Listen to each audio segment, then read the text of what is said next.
Let's talk about 10 classroom procedure ideas for middle school, specifically ELA for me, but these could work for any classroom really.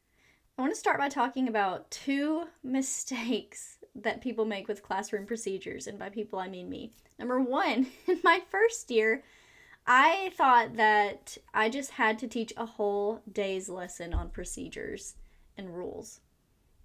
The kids hated it. They really did. And you may do this and it works for you. That's great. But it didn't work for me. And it turned out they were getting that in every single classroom that day. And I thought I was just going to teach rules and procedures on day one and never touch them again. So that tip is more for more for first year teachers. Um, don't just spend a whole day on it and then never look back at it again. Procedures are built every single day, and it could take weeks for students to really understand and know them all because you have to remember your classroom is not the only classroom for them. They're learning these rules and procedures in every single classroom. We're not talking about rules today, though, it's just procedures. Second mistake is not teaching any procedures at all and then just assuming that students are going to meet your expectations. That's not going to happen. They're going to learn how you like for your classroom to be ran through you teaching them. That can be through example, or you can maybe have a few slides. It's also not going to work, probably not going to work for you to teach them all in one day.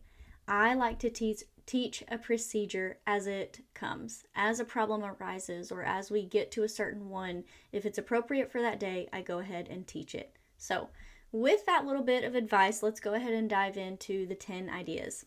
Number one, in my class, I like to have a binder system. I know everything can be digital. I choose to not do that. In my students' binders, there is a paper that I give them every week for their bell ringer or spiral review.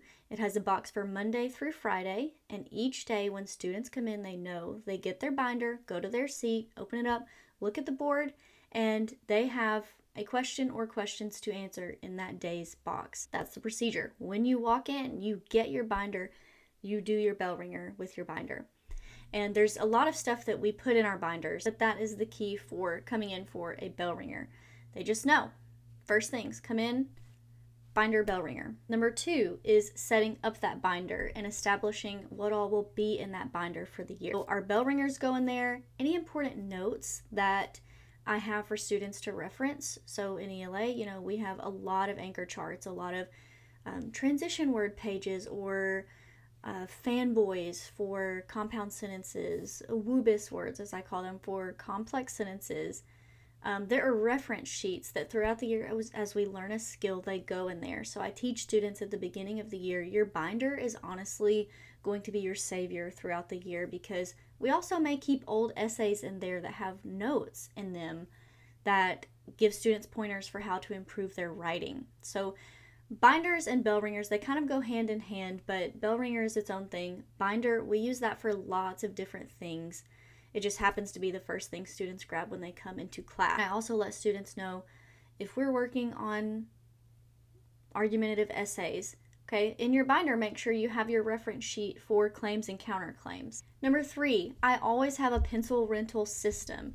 I don't want to be that teacher who freaks out over missing pencils, but they do go missing a lot. And honestly, it's not that huge of a deal. It's fine.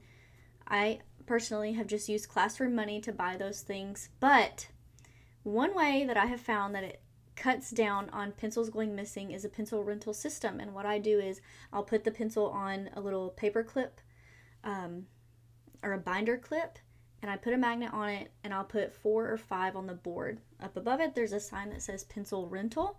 And this is on a dry erase board, so students, if they want one, they don't even have to ask. They just come up, get a dry erase marker, write their name above where they got that pencil from. They take the pencil, and then I know Hayden's name is on the board. He has this pencil. So it holds them a little more accountable. If Hayden doesn't return that pencil, I'm not going to freak out, really not going to lose it. It's just honestly a small accountability piece to help students to remember, oh yes, I checked a pencil out, let me go return it. I'm really not the pencil queen, not someone who freaks out over something like that. I just see this as an opportunity to, hey, not buy as many pencils and teach students responsibility in returning classroom materials. Number 4, what to do when finished or if you are an early finisher. Personally, I like to have students do independent reading time. And you can have an accountability piece with this or not. You can just encourage students to read for fun, or I also have used one-pagers that I give them and they just complete it as they read and finish their books. You obviously don't have to do that. I have also given students missing work or had students to complete any missing work. If you finish early, you're working on missing assignments for other classes. It can be anything you want, but it's just good to have a procedure for, oh, what do I do if I finish early? You have that expectation. Number 5, absent or missing work. If a student is absent, I like to have a small bin. You can keep this simple. It's just a bin and it has a folder in it, maybe Monday, Tuesday, Wednesday, Thursday, Friday.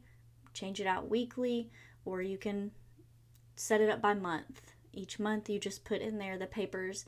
I always made enough class copies for everyone plus one in case someone missed theirs. So let's say Hayden, I don't know why I'm using this name today, but let's say Hayden was absent. I'm going to take the copy that I made for Hayden and put it in the Tuesday folder in that little bin. Hayden knows, or should know, when he comes in, hey, go to Tuesday's folder and you take out the missing work, complete it, turn it back into me. I just like to have that set up because students, when they miss, they're going to come up to you and say, did we do anything yesterday? Check the bin, Hayden. Check the bin. Number 6, turning in work. Again, I like to keep things simple. I just have a tray on my desk at the front of the classroom where students just come and turn it in when they're done. That way, if I happen to be at my desk, I see when they turn it in. I've got it all right there. It doesn't go missing. Don't let them keep it in their binders before you have graded it. You can let them keep it in there after you have graded it, but before, do not. Number 1, you don't want to go through each individual binder and have to find the assignment in their mess of a binder. Number 2, you're never going to get it. You really won't. I promise.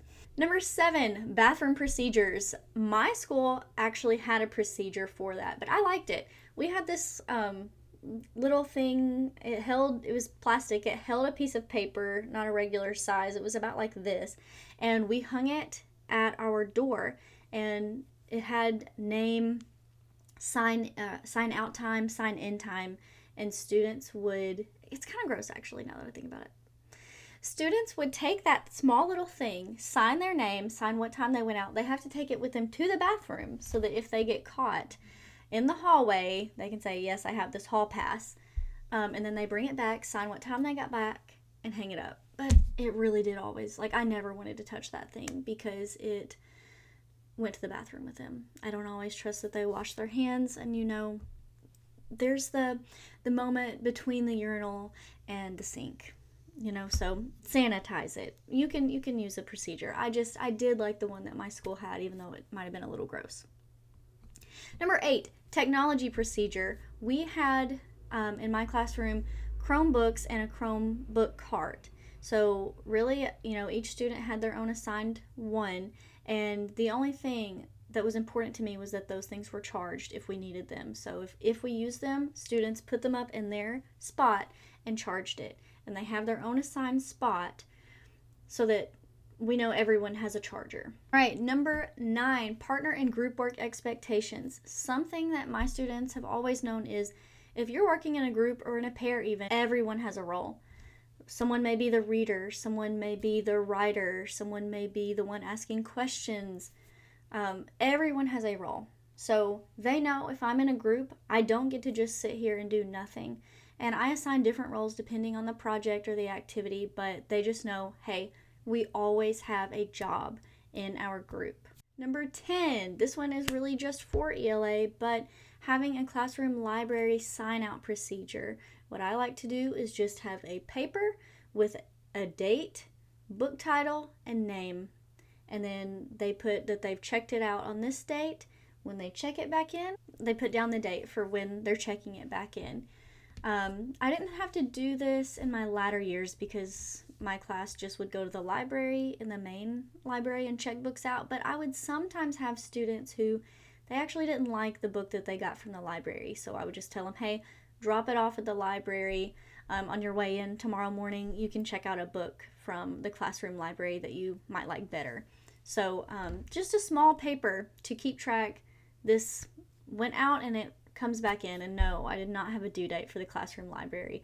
It wasn't like a huge need because my class also did go to the main school library. That was just there. In my classroom, I had a lot of books donated to me, so it was for fun. And if students didn't like their library books that they checked out, hey, you don't have to read that. Find something you enjoy. I will say this, having procedures in place, and I'm not even saying rules, having procedures in place is probably your best classroom management strategy. With that said, don't go overboard with 50 procedures that students have to know in week one. Teach them as you go, as the problems arise, and having those procedures set in place for the most important things will be your primary classroom management strategy. Let me know in the comments if you have any more procedures that are tried and true for your classroom.